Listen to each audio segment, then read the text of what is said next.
Karena menurutku, kebahagiaan itu bisa kita dapetin ketika kita bisa membuat orang lain bahagia.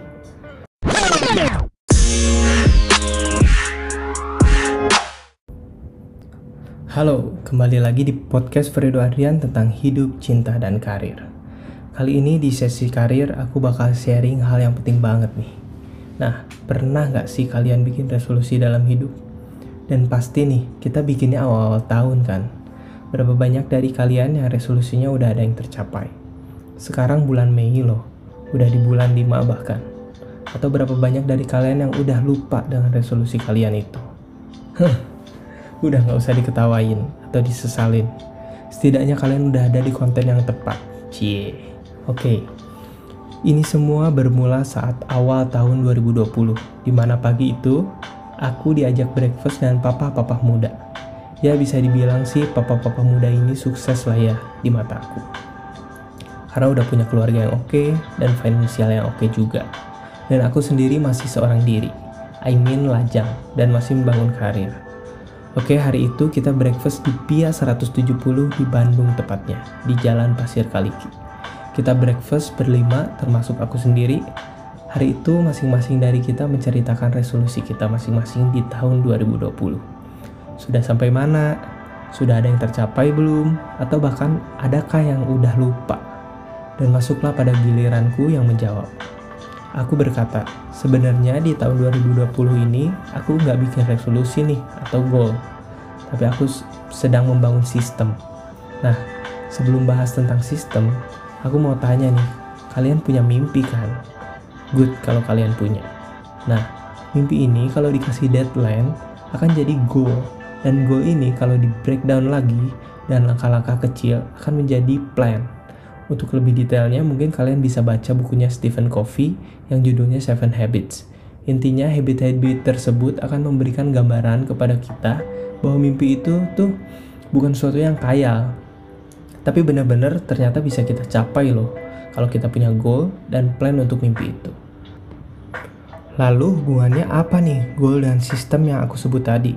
Oke, sistem dan goal itu kayak journey dan destination, dan proses dengan result.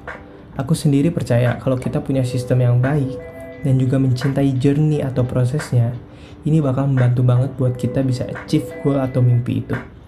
Waktu itu aku jelasin aja ke papa-papa muda, kenapa sih harus sistem? Karena sistem membuat kita punya pondasi yang kuat. Terus caranya gimana? Untuk membangun sistem ada beberapa hal yang harus kita tanyain ke diri kita sendiri, yaitu why, how, and what. Seringkali kita terlalu musingin how-nya gimana. Gimana ya buat mulainya? Gimana ya caranya biar sukses? A, B, C, D, dan 1000 alasan pemikiran, dan akhirnya belum mulai aja udah capek mikirin.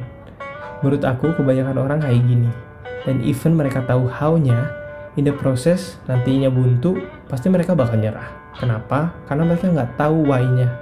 Penting banget buat punya dasar yang benar sebelum kita mulai semuanya.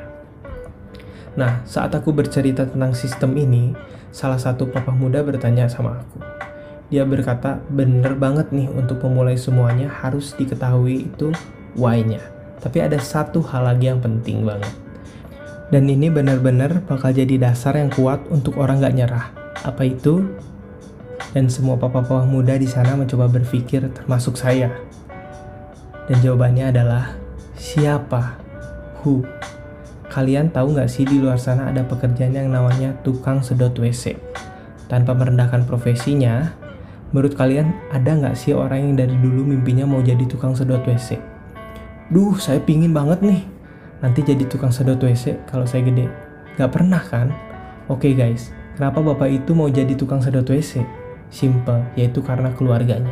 Karena untuk menghidupi istri dan anaknya. Make sense kan? Ketika si bapak itu tahu untuk siapa dia bekerja, saya pikir dia nggak akan malas-malesan dan akan melakukan yang terbaik untuk orang-orang yang dia sayangi. Karena menurutku, kebahagiaan itu bisa kita dapetin ketika kita bisa membuat orang lain bahagia. Kalian punya mimpi mau jadi kaya, boleh nggak? Ya tentu boleh, tapi buat siapa? Kalau jawabannya buat diri sendiri dan untuk sombong, saya kira pada prosesnya orang bakal benci sama kalian. Dan pada akhirnya, kamu akan menghalalkan segala cara dan merasa sendirian. dan akhirnya kamu merasa nggak bahagia. Nah, penting banget buat setiap kita tahu siapa, kenapa, bagaimana, dan apa untuk membangun sistem dalam kehidupan pribadi kita. Ingat ya, who, why, how, and what. Buat kalian yang lagi punya goals dalam karir sebagai profesional atau entrepreneur, atau apapun itu, mari kita tetapkan sistem yang baik dalam kehidupan kita, atau habit baru yang baik. Ketika kamu punya habit yang baik, maka kamu sedang membangun sistem yang baik. Semoga konten ini bermanfaat. Jangan lupa subscribe, like, or dislike. Isi juga di kolom komen seputar konten ini, biar saya bisa berinteraksi dengan kalian. Dan kalau konten ini benar-benar membantu buat kalian, please share buat teman-teman kalian juga. Oke, sampai ketemu di podcast berikutnya. See ya. Peace.